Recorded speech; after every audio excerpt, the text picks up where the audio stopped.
and welcome to Moto World. This week's show features road racing, motocross, a look back at a drag racing championship, and a special feature on vintage motorcycles.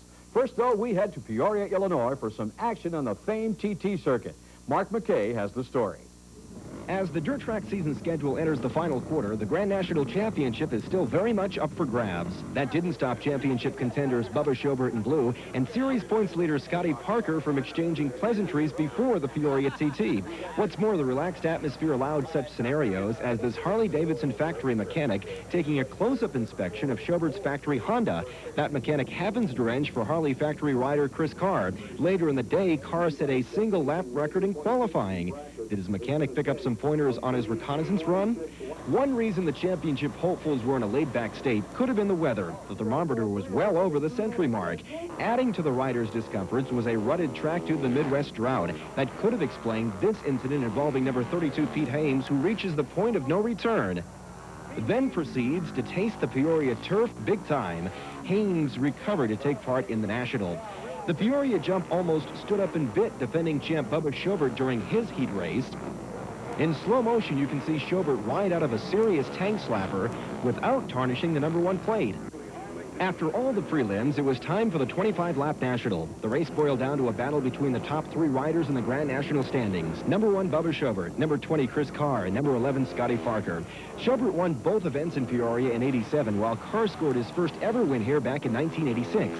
The Harley rider also won the spring race back in June. Parker, meanwhile, is winless in Peoria and remained so after the 25 laps. Carr, number 20, got by Schobert on lap 5 and was never headed, leaving Schobert to battle Parker all the way to the checkers, with Schobert nipping the Harley rider for the runner-up spot. A look at the standings show the top 3 at Peoria will battle it out for the Grand National Championship. The next 4 events are miles, and that usually favors Schobert. Reporting for Moto World, this is Mark McKay. If Bubba Schobert favors the miles, then you could say Terry Vance favors the quarter mile. This week's Bram Autolite Flashback recalls the drag racing national champion competing against one of the young lions of the sport. Dave Bowman reports on this David and Goliath confrontation. Pro Stock Drag Racing, the premier class among those who measure success in elapsed time and terminal speed. Highly modified production-based street bikes are the mounts which carry the elite few to quarter-mile speeds approaching 170 miles per hour in the span of 7 seconds.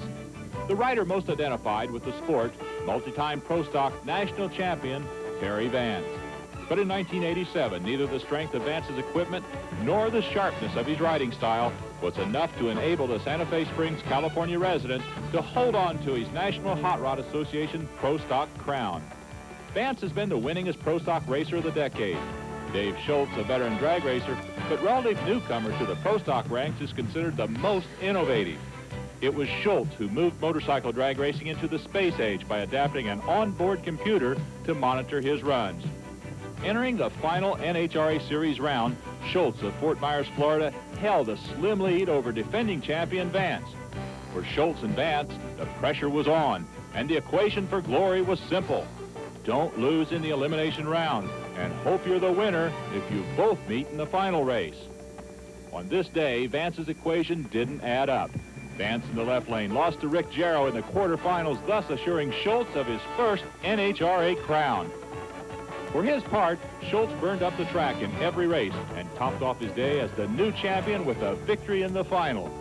Fittingly, the rider Schultz defeated in the final was the one who had earlier eliminated Vance.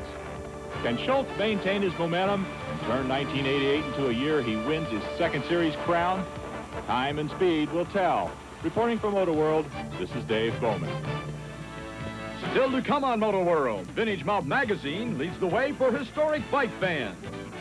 See what's new in motocross machinery at Loretta Lynn's Dude Ranch.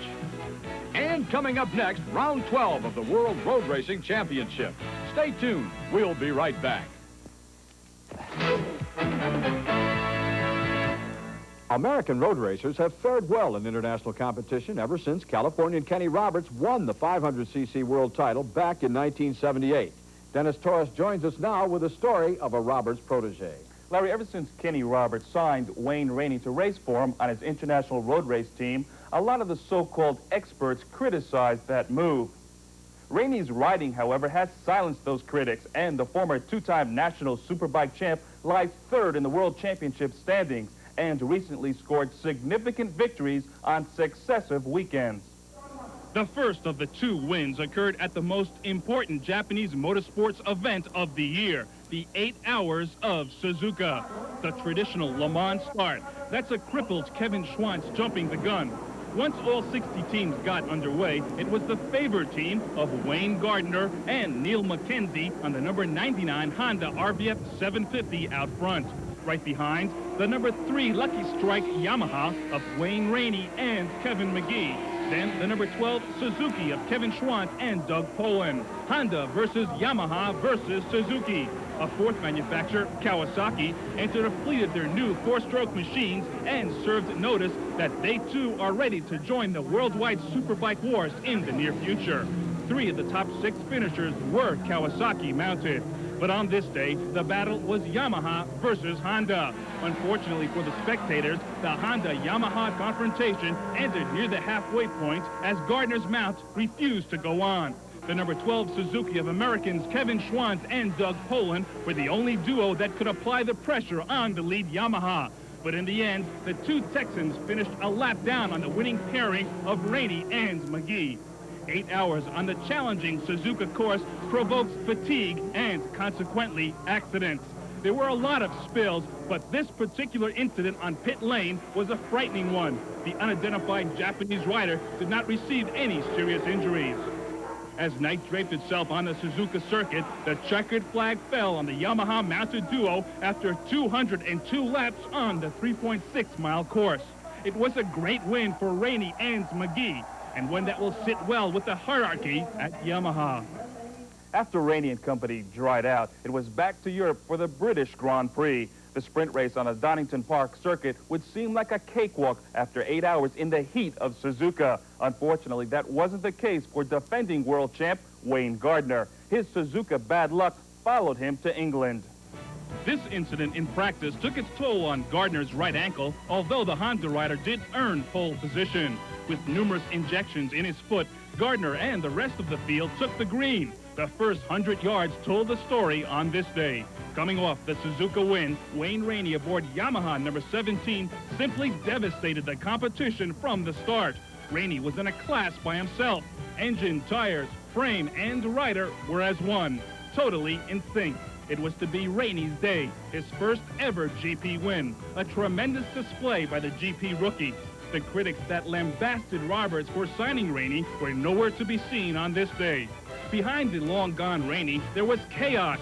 The first of many incidents occurred on lap 1 as Suzuki's Kevin Schwantz loses his front wheel, then takes out England's Ron Haslam.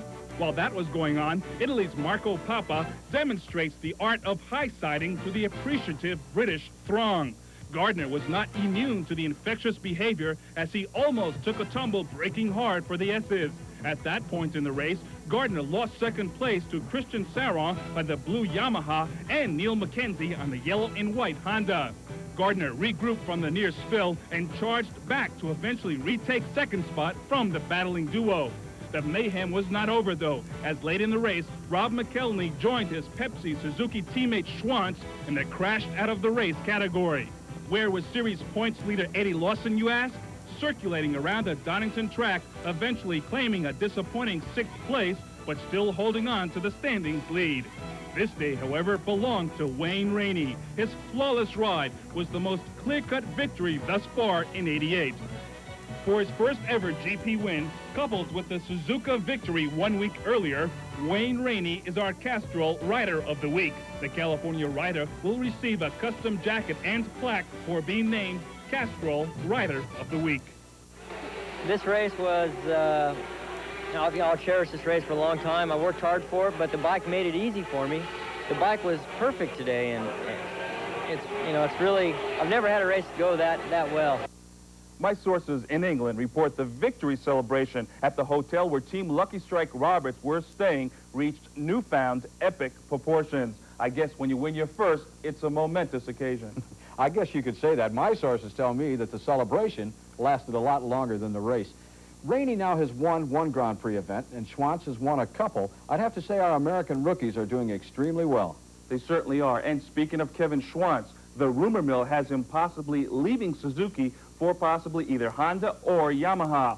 Schwantz and Rainey have really impressed a lot of team managers and onlookers in Europe.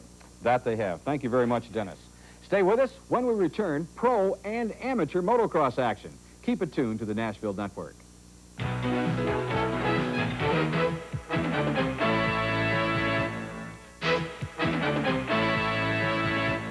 Welcome back. With 2 rounds remaining in the AMA National Motocross Championships, defending 500cc champ Rick Johnson held a 15-point advantage over Ron Lechien. Now, you would think the pressure would be on the challenger Lechien. The Kawasaki rider, though, didn't see it quite that way. Well, I think most of the pressure's on Ricky. You know, I just got to go out there and do my best. And, you know, I'm behind him and just doing my best to catch up and get ahead of him in the points. You know, there's a little bit of championship pressure, but, you know, if I was out in front, I think there'd be a little more on me. Out front is where Lechien was in the early going of Moto number 1. On every lap, the Kawasaki star lengthened his lead over second-place Johnson. The defending champ, though, apparently was just warming up. When he made his move, the gap was quickly closed, and as the pair disappeared, the race for the number 1 spot was on.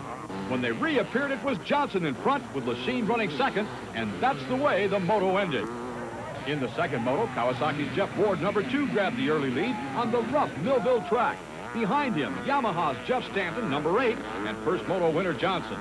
On the back part of the track, though, still early in the race, Ward stumbled, leaving Johnson and Stanton to fight it out. By the midway point, Johnson was all alone, and for all practical purposes, the race was over. Stanton held on for second, while Lechien, his championship hopes fading, came from out of the pack to finish third. In the 125 class, the crowd on hand paid little or no attention to George Holland, who, with a good finish, was in line to wrap up the 125 crown. Their interest was local favorite, Suzuki's Donnie Schmidt from nearby Bloomington, Minnesota. With the first moto underway, it was apparent Schmidt, number 16, intended to please his fans. The Minnesota native rocketed to the front of the pack and stayed there to take the checkered flag. Lost in the shuffle was George Holland, number 3. The Honda rider from Kerman, California, finished third, wrapping up his first national championship. In the second moto, the first couple of laps were a private war between leader Mike LaRocco from LaPorte, Indiana, and first moto winner Donnie Schmidt. When Schmidt tried to go inside, it appeared the war was over. The crowd favorite was quickly up, but had lost valuable time and position. By the end of the moto, though, Donnie Schmidt had restored the faith of his fans. At the checkered flag, he was in the number 1 spot, claiming his second moto win of the day. In Nashville, Tennessee, amateur motocrossers were also going after titles. In addition, those on hand got a sneak preview of the equipment they'll be racing in 1989. Chris Larson has that story. Of all the events on the Amateur National Championship schedule, there are none more prestigious or set with a more unique background than the one in Hurricane Mills, Tennessee. For the past several years, amateur motocrossers have battled for titles at Loretta Lynn's Dude Ranch, while enjoying the beautiful scenery and the refreshing creek that meanders through the spacious Loretta Lynn campgrounds. It is often said the AMA National Championship event is more like a family vacation than a motocross. In addition to the racing, the elite of the amateur ranks rubbed elbows with some of the best from the ranks of the pros. They were on hand to sign autographs, bench race, and talk about the 1989 model. Well, everything has been changed on the 500 from gas tank, plastic, the way it looks. The big changes are the upside-down forks and the motor design. The motor is a much smoother power and a much more rideable power. The Suzuki camp boasted changes in their lineup of RMs that start at the front of the bike, go all the way to the rear, and touch on everything in between. The most notable new difference is the front suspension. The upside-down forks, the big difference is strength, rigidity, stiffness. They don't flex around. They turn very responsibly. They don't stick in the ground when you turn the corner in a rut, in the mud, in the rocks, in the sand, and just gives the rider a lot more strength over the motorcycle. When he really turns it, I mean, it turns now. There's no flex involved. Following the AMA Championships, Loretta Lynn's Dude Ranch hosted the Suzuki National RM Series Final. At stake, a big chunk of the Suzuki $1.5 million contingency program, including a whopping $2,000 for each winner. Suzuki RM riders qualified for the event in conjunction with the Loretta Lynn regional qualifiers. Reporting for Moto World, I'm Chris Larson.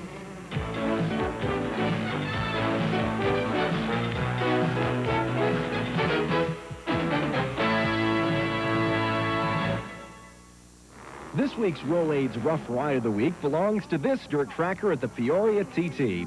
After that, he definitely needed that 100% Rolaids relief.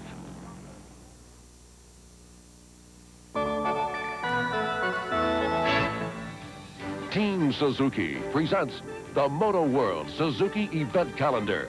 A look at some of the major events coming up in the world of motorcycles and ATVs. The final 2 World Championship road races take place on the South American continent. Argentina will host the 15th round on September 11th. Then it's on to Brazil for the final race of the year. All indications are that the championship will be decided outside Rio de Janeiro on September 17th. Staying on the international scene, American motocross stars Ricky Johnson, Jeff Ward, and Ron Lechien will uphold U.S. honors at the Motocross des Nations, held in France this year on September 11th. For most of us in today's high-tech world of motorcycling, it's hard to believe that a few short years ago you had to kickstart those big old road bikes. As Steve Saunders reports, though, in this week's Coors Behind the Scenes segment, there are a few dedicated souls that not only remember the good old days, but are doing what they can to preserve those memories for years to come. In some circles, vintage bikes are restored and collected strictly for preservation purposes. There are others who believe vintage bikes are best displayed. There are collectors that go for quantity and worry about quality later, and there are those who have turned collections into a profitable business. My interest is to bring people together, to get the Norton people talking to the Indian people, and to get everybody going in one direction, because we're all in it for the same reason. We might as well work together and get big. Edwards supports his commitment by publishing his own magazine, Vintage Mounts. Each issue is packed with beautiful 4-color photos and articles that have earned the magazine status as the Bible for vintage enthusiasts. In addition, Edwards promotes vintage shows. Like the magazine, the shows are quality productions aimed at showing off classic machines while increasing the awareness of vintage collecting and motorcycling. Attending one of the Vintage Mount shows is like taking a trip through a motorcycle time warp. I'd be willing to bet there are a lot of Moto World viewers that got their start on machines similar to one of these. Through the efforts of Gene Edwards and others like him, the heritage of motorcycling will be forever preserved. These are blood motorcycles. These motorcycles will never be sold. These bikes will be here for future generations. All my bikes will. For Moto World, I'm Steve Saunders. With that, we're out of time. Stay tuned for a special message, followed by more scenes from Suzuka. Until next week, keep your wheels on the ground and your feet on the pegs. For all of us here at Moto World, I'm Larry Myers. Relive the exciting, thrilling, awesome spectacle of Grand Prix road racing on American soil. Introducing the home video, The Road to Laguna Seca. This unique video is the official souvenir of the U.S. Grand Prix. Witness the early days of Grand Prix racing and the evolution of the sport to its current state. Then sit back and enjoy the most sophisticated machines in the world ridden by all the greats. Gardner, Lawson, McKenzie, Rainey, racing on the most challenging track in America. Act now and you'll receive